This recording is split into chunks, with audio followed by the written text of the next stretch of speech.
I was curious, were you destined to be a lawyer from the get-go because of your dad's? I guess so. Yeah. Now, prior to that, was your grandfather a lawyer? No. No. What's the background? Well,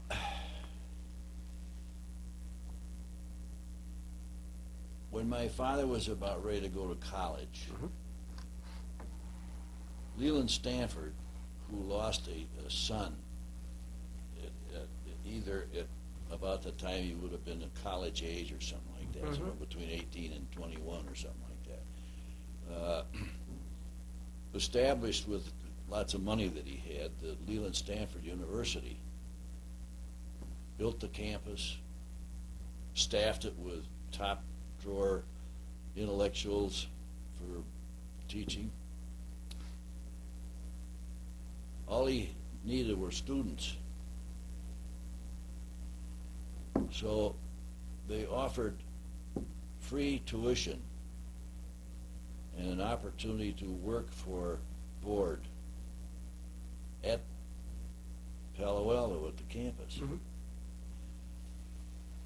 Two people from Jamestown that were friends, my father and Clarence Lake, his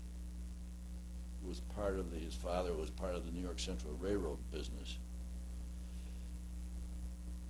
took up the offer and went to Stanford. No kidding. Clarence Lake got passes through his father for the railroad for transportation out and back, and they could choose the lines that they wanted to take, so they'd go out one way and come back another way just for variety's sake. Yeah. But they only did that, they didn't come back for Thanksgiving or Christmas or any of that. They stayed out there, and when Dad got out there, they found a job in a fraternity house to, wait on table and so forth, then he got fed, and apparently got a room or something that, so he could survive. That's how that got started, and then he went to Harvard. So then I guess I just grew up in a legal atmosphere, as did my brother, and there was no great pressure about it. We just sort of fell into it. Now, did your dad, when he started the practice, was he on his own? He went in with a fellow by the name of Frank Stevens, Hmm. and Stevens had a practice, and so my father was, the two of them were partners, and then Stevens passed on, and Dad took on Walter Miller, and then it grew from there. How did he get involved with? Mike Lombardo was with my father. Willard Cass Sr. was with my father for quite a while. Sure. They, sort of did internships with him and then went on their own. Was that a standard practice? Apparently, Yeah. that happened a lot. Come a couple years, tutor, and then off you go. How did your dad get involved with Chautauqua Institution? Well, I would have to believe that he had his client, somebody that was a Chautauquan, as you might call him, somebody that lived there during the season and took part in a lot of the Chautauqua stuff, and then maybe they got on the board of trustees up at Chautauqua or something, and my dad was asked to, it just sort of happened that way, I guess. But that's been a long association. Absolutely. Now, wasn't there a kind of an important legal case that your dad was involved in that was important for Chautauqua? What do I think in my background that whether there was a tax decision or? That was a case that I was involved in. Okay, yeah, there's it. Where the assessor for the town of Chautauqua went through the grounds and pointed out places that had been tax exempt because of the nature of their operations, like the library, Chautauqua Library, Mm-hmm. some of the waterfront that was owned by the institution, the amphitheater. he brought all this stuff in as taxable. And we filed an objection, and I needed some research work done, so I took on Ernie Leet. Okay. And we had a hearing up in Albany in front of the Equalization and Committee or whatever it was up there. And then we got into court, and we started in the county court, and it was McKinley Phillips who was the judge at that time, county and surrogate judge. Okay.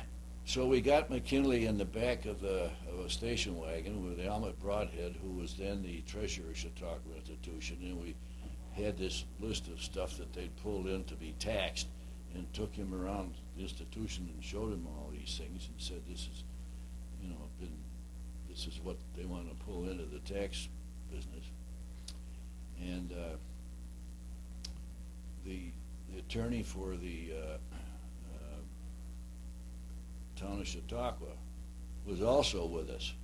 Mm-hmm. That was a natural thing to do. They have the opposition there too. Sure.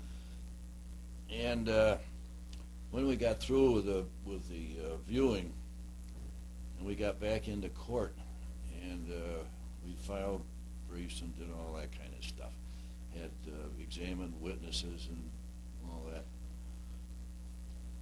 McKinley ruled in our favor,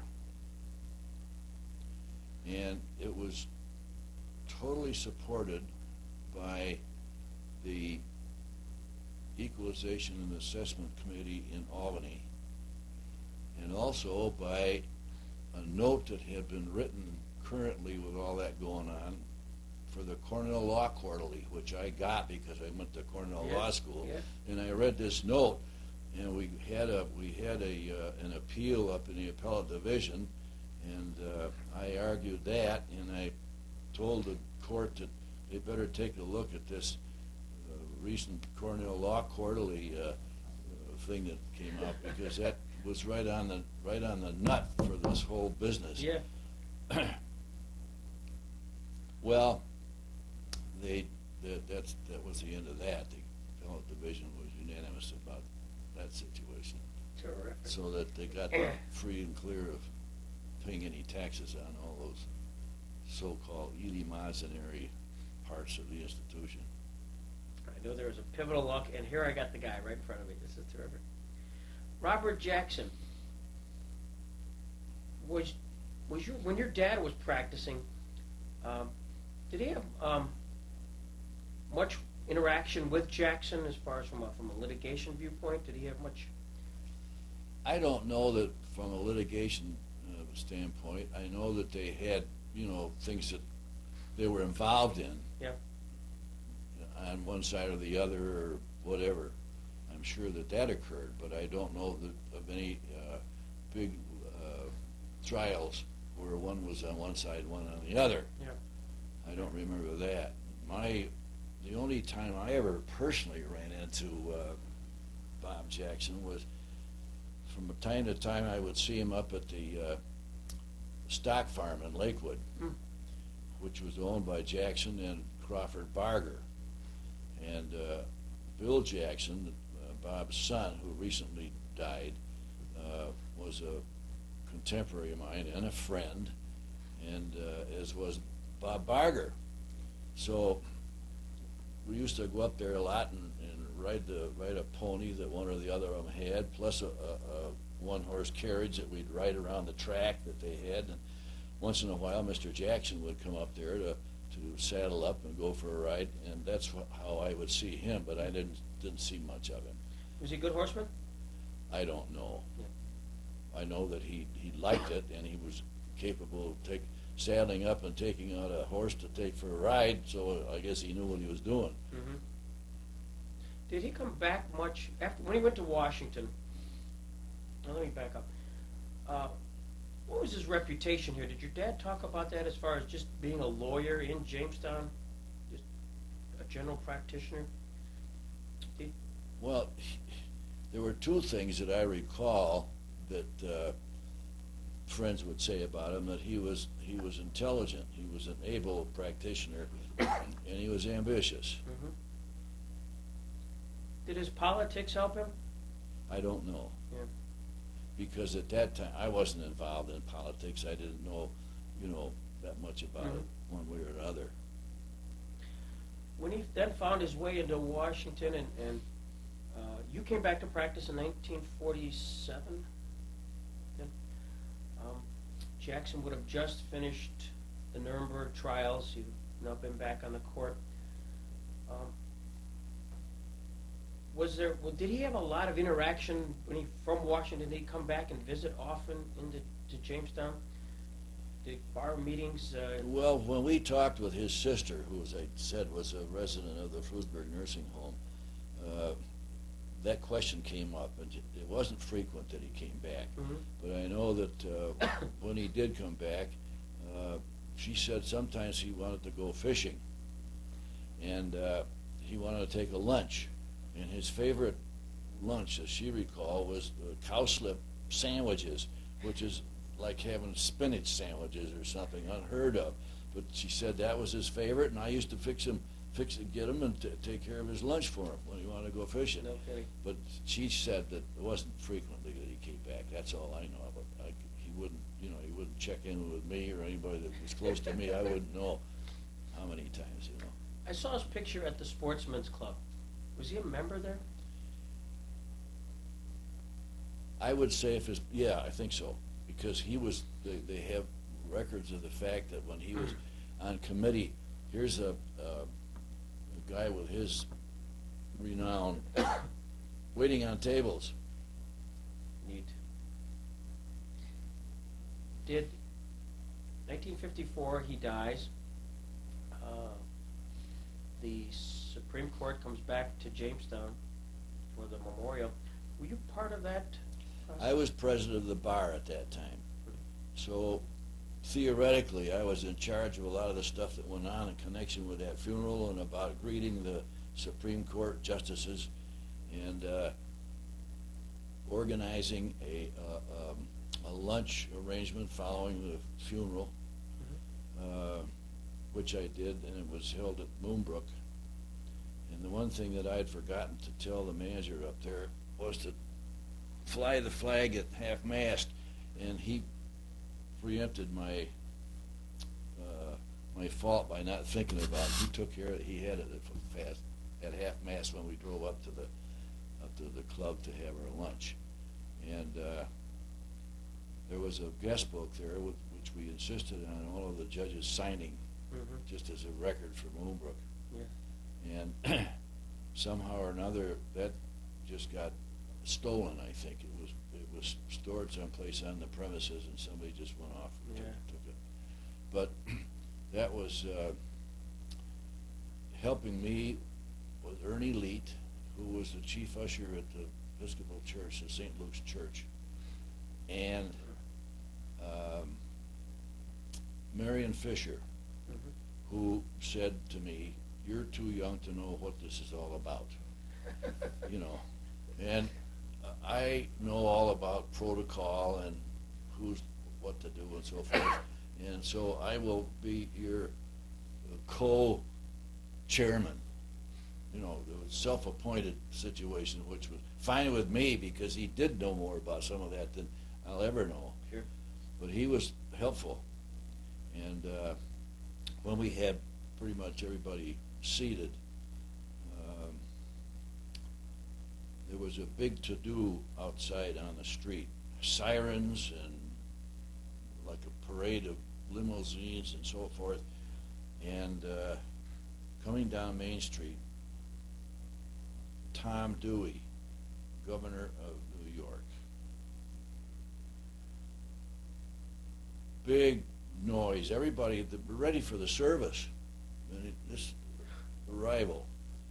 And he comes in escorted by a couple of state cops and into the church, at which point Ernie Leet took over, and Dewey starts right down to sit in the aisle in front of the Supreme Court. And Ernie Leet stopped him and said, "No, sir, your seat is back here," and insisted on it in spite of the little struggle at the point right there. I watched it. So Ernie got Dewey back where he should have been, and as far as that part of the protocol was concerned. But that created a disturbance, and some of the Supreme Court guys looked around behind him, gave him a big frown. That didn't sit too well with them. Yeah. And it was obvious what was going on. But the funeral went off without a hitch, and he was buried, as you know, in that where the family came from, down beyond Fruitburg. The problem that I had was that all these guys who were justices of the peace or VIPs in the townships in Chautauqua County and around got a hold of me and wanted to sit at one of the tables at Moonbrook with one of the judges. Well, I had set up tables so that everybody knew where they were going, and somebody at the club to tell them where they were going to sit and so forth, so we didn't have a battle over it and people grabbing the same chair and so on. We got that taken care of. But the court wanted to take a look around Chautauqua County, so we got a bunch of guys to volunteer that they would drive their car and take along one of the judges, and we'd drive them around the lake with a police escort and stop at Chautauqua and drive through Chautauqua and going around the other side and back to Jamestown. Their train was pulled up at the station, their private cars, and we finished in Jamestown. Yeah, we finished the trip around the lake and got them back on the train, and off they went. But when they arrived, that train arrived, of course, and we had several of the members of the local bar association and out there on the platform to greet them as they came off, and one of their own protocol guys from Washington that came up with them said, "Bring your committee into the train. They want to meet you face to face." Marvelous. Yeah. What an opportunity. So we went, and each one of them was sitting in a little compartment, and we met with them and talked to them, and then they proceeded with the rest of the program. So from there, they arrive in the Jamestown station, and from there you greet them, and then did you take them separately up to the church service? Mm-hmm. We had a little fleet of cars of guys that were willing to do that job. I suppose you didn't willing, they were eager. I was going to say, you got a problem there. Yeah. Yeah. And I remember I rode in a car with Judge Warren, the Chief Judge. Earl Warren.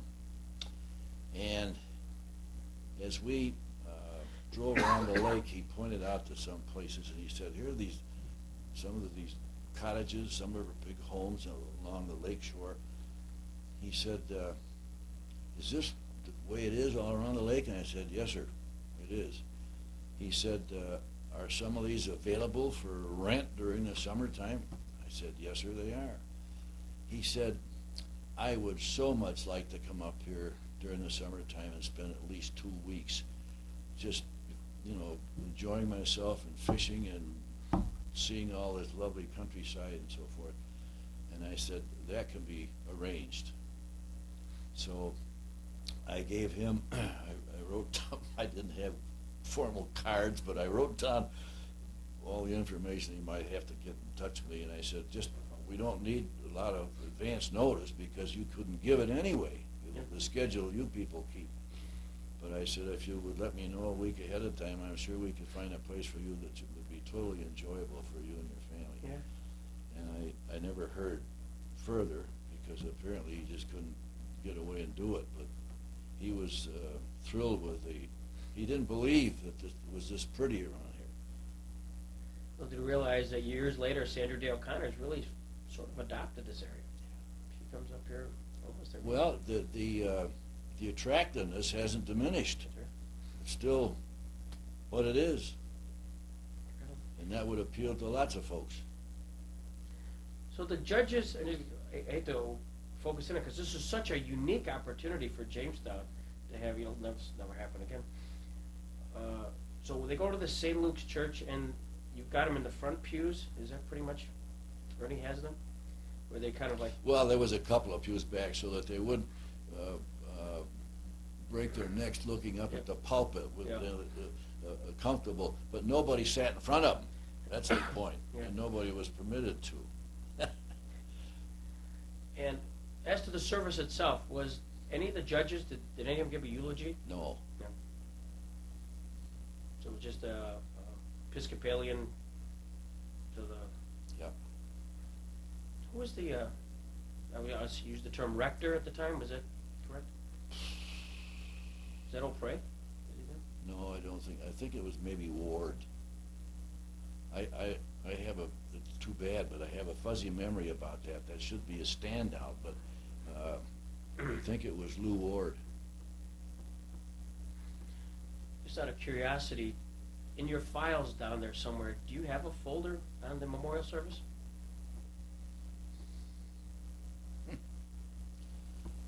Dear me. I did dig up some stuff when we were going to talk to Russ and Jim Roselli in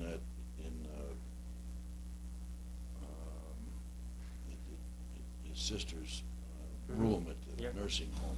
I did dig up some stuff, and there was an article in the paper, and there was a picture of the casket coming out of the church with the bears and so on. I'd have to look around and see if I can find it, because we've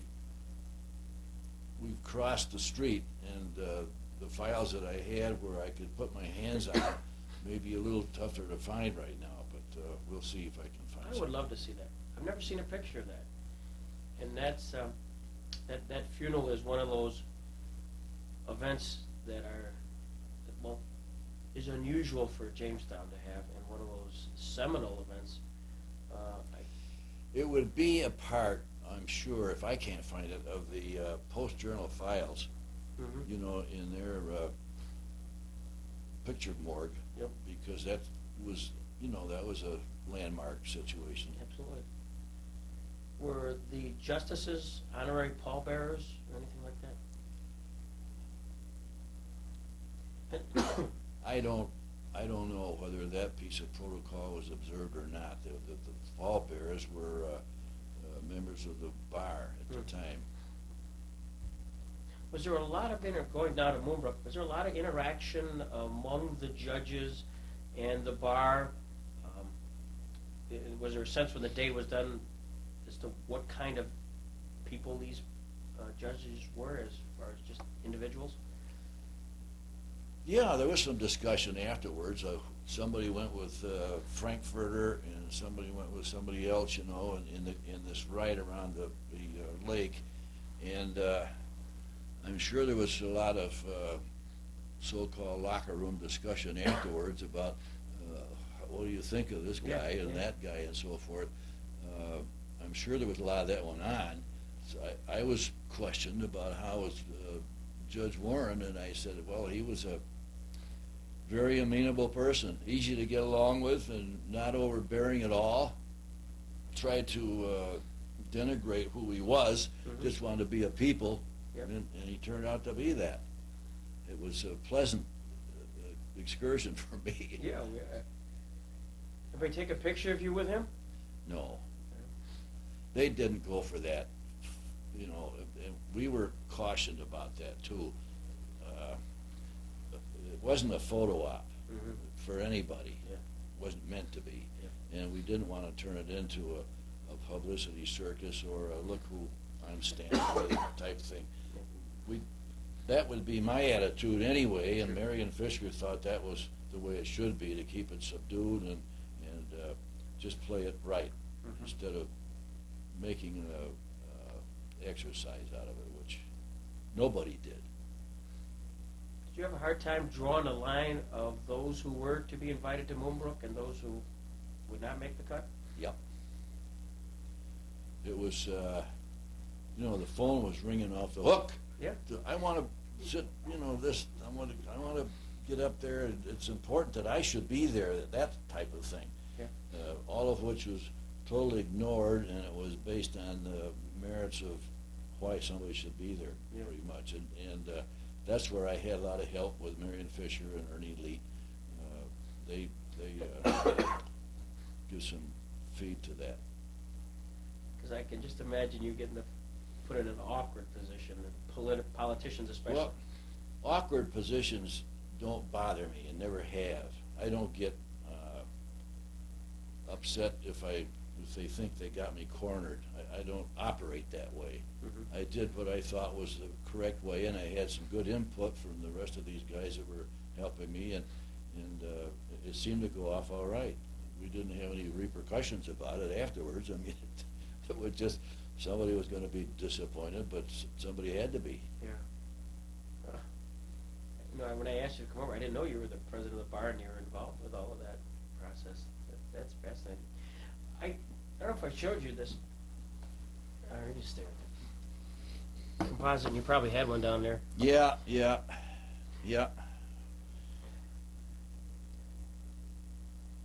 Did Bainbridge Colby, did your paths cross with his at all? Yep. He and my father were good friends. Ah. And Bainbridge Colby, as you know, lived in that house up above Bemis Point. Mhm. And they had as part of the property, there was a big barn behind the house Mm-hmm. off to one side. And Colby transferred that into a study for himself. And he had his books and his files and his nice desk and some comfortable chairs and so forth. And my father said that he wanted very much that my brother and I meet and have a chance to talk with Bainbridge Colby. So he called Mr. Colby up and said, we'd like to come up, some Sunday morning or whatever, and sit down in your study and just have a chat. Please do, he said, marvelous, love to have you come. So up we went. And we did exactly that. We sat down in this comfortable study and had a talk with him, and we had some questions that we asked him, and he was a most genuine and sincere type individual. And then he wanted us to meet his wife and his sister-in-law, who were a couple of elderly ladies, of course, who were in the house. So we went over to the house and said hello to them and met them, and that was it. But it was a splendid meeting because he's another genuine person. What questions you ask him? Well, what is it like to be the Department of State head? Yeah.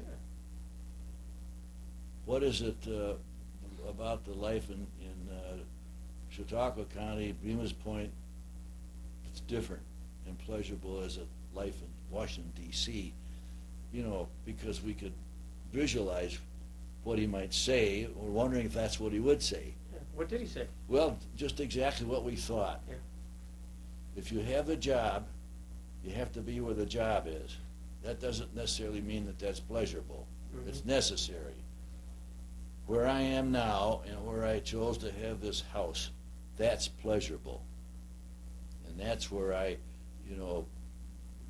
would get my batteries recharged and sit back and just enjoy nature as it exists around me and have some friends like your father. So that's about what he said. Did you talk at all about Mrs. Wilson? No, not that I remember, no. Because he was involved with, as I recall, history is President Wilson had that stroke, Yeah. and one of the She ran it. She ran it, and the Secretary of State who preceded Colby was one of two cabinet members who sort of questioned whether it was the time to assert that which was in the Constitution. Right. And he and exit that Secretary of State and enter Bainbridge Colby. I was curious whether that was a. I don't know. That's some byplay that I'm not, if there was any, that I'm not acquainted with. I don't know. One of the intrigues of history. Right. Bainbridge. Now, how long did he live? When did he die? Bainbridge Colby? Yeah. Oh dear. Did he die here in Chautauqua County? Don't remember that, but I know they had a household sale up there.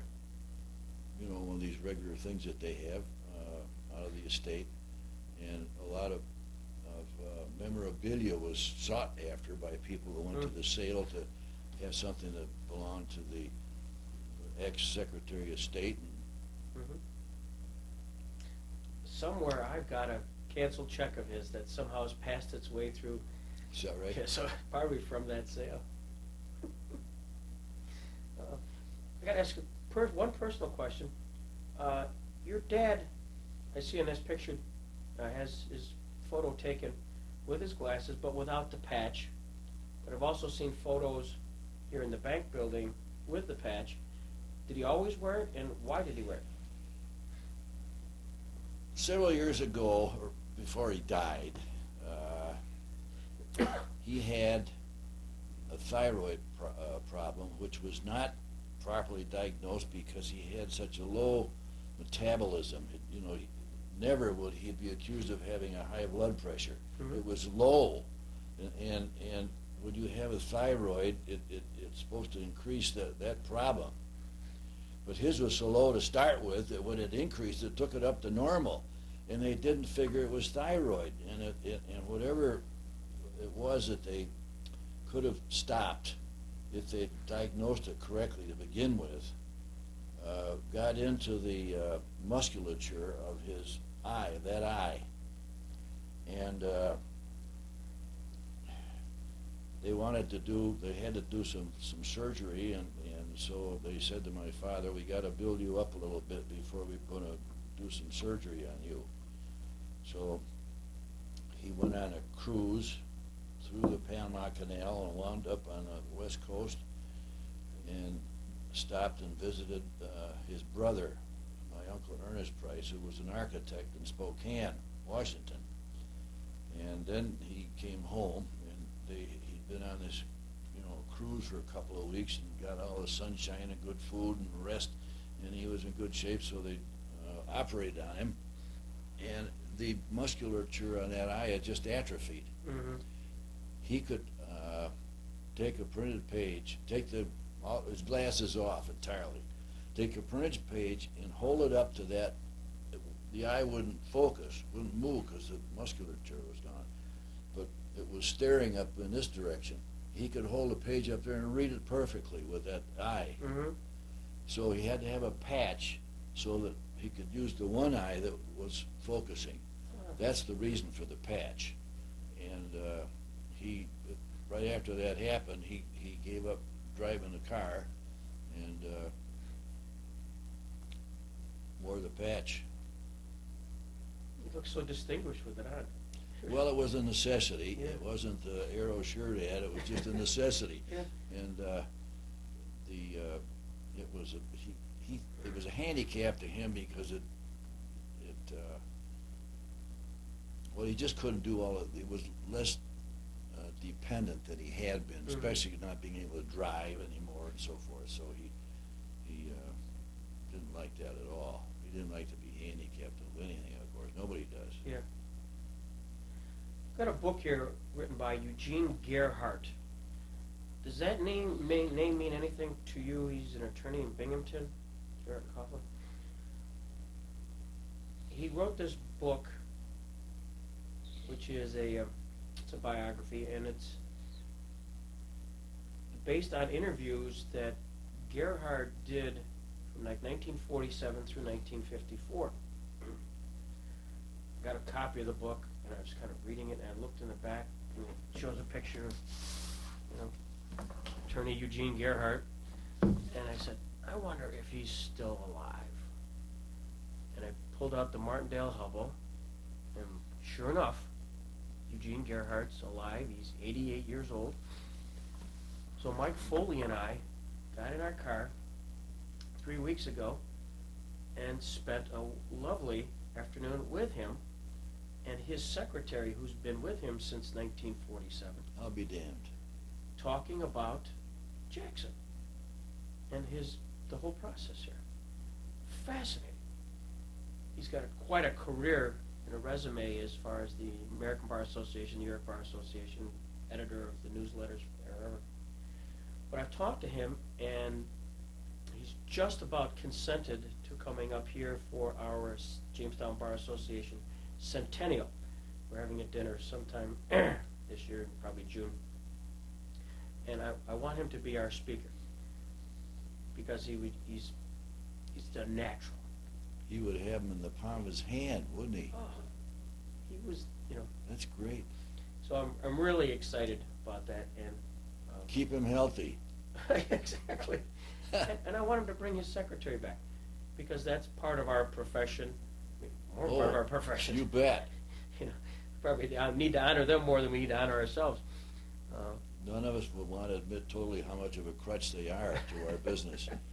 I know it. This has been a lot of fun. Well, I'm afraid I can't do much in contributing any personal contact between Robert Jackson and myself. With most of it, what I had happened when he was in the box. Yeah. And that was just happenstance also. Mm-hmm. Well, the fact is that you've added something that I've always been curious about, the funeral. And you were the source of it, of the logistics, running it, president of the Bar Association. That's a piece of history that will probably be lost if it isn't memorialized in some form or fashion. What John Hamilton did, and somewhat on his own initiative, to create the statue down there through the Gebbe Foundation, and pushing that process, because John felt very strongly that if that wasn't done, It by would Gebbe, never be done, yeah. it would never be done, and the memory of Jackson would be lost, or at least put on the back shelf. I was there that day and with camcorder running around, and there was Sandra Day O'Connor and Bill Jackson and Mary and all of that excitement, and John, of course, and John's 2 children came. I kind of got the bug about Jackson and Jamestown. And that's what sort of led to me stumbling onto this Nuremberg Guard, to Harold Adams' story. Right. And I don't know what I'll do with this, but at least it's captured. One thing I did do in my basement is took the Harold Adams story, the Cecil Wright story. When Bill Jackson was here, he spoke at Moonbrook, and I did capture that on film, and Bill Cass spoke also, and I got that on film. And I sort of pieced together a little bit of a story of justice at Nuremberg. And it's all these clips that I've taken from various videos, violated every copyright in the book, but nevertheless integrated, the Cecil Wright Nuremberg Guard story, Right. the Bill Jackson story, and it's kind of a 50-minute video. Little unusual pieces. Exactly. Sort of kind of a A&E biography type thing, just Yeah. on the Nuremberg trial and how these Yeah. people Yeah. interacted. And having Justice O'Connor talk about it. And I think what I'll do is at some maybe bar meeting, I'll show it. And it might be fun just to see, That would kick up some memories. yes. Because it's a certain, here's local guy, Yeah. makes a tremendous impact on the international judicial system. Yeah. That's kind of, I love that. Well, good luck to you. And thank you. I appreciate this ever so much. I think your efforts to be commended. Obviously.